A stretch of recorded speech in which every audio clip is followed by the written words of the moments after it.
if you've been keeping up with my YouTube channel, you will know that some of the techniques that I use, you can actually relate to your pets.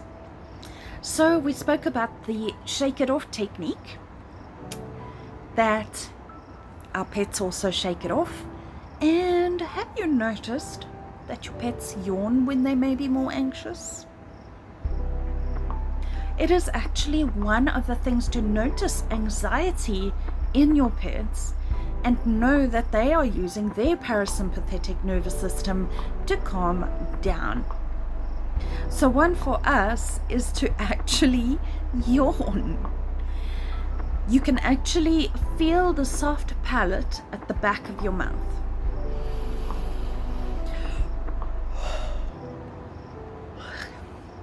And do a fake yawn.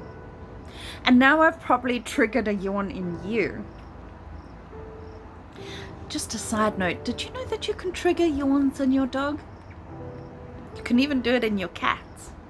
And that means if they do it back, they really love you, which is really cool.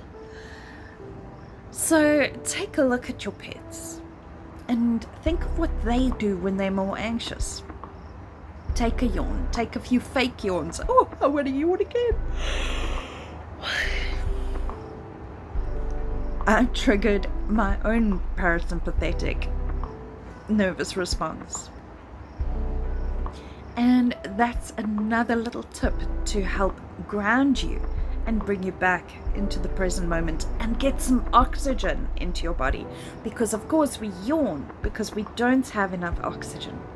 So when you find yourself yawning, stand up from your desk and give yourself a 10-minute break. Make yourself a cup of coffee. Pet one of your pets. And then come back. And as always, practice this technique and remember always to pause for self-care.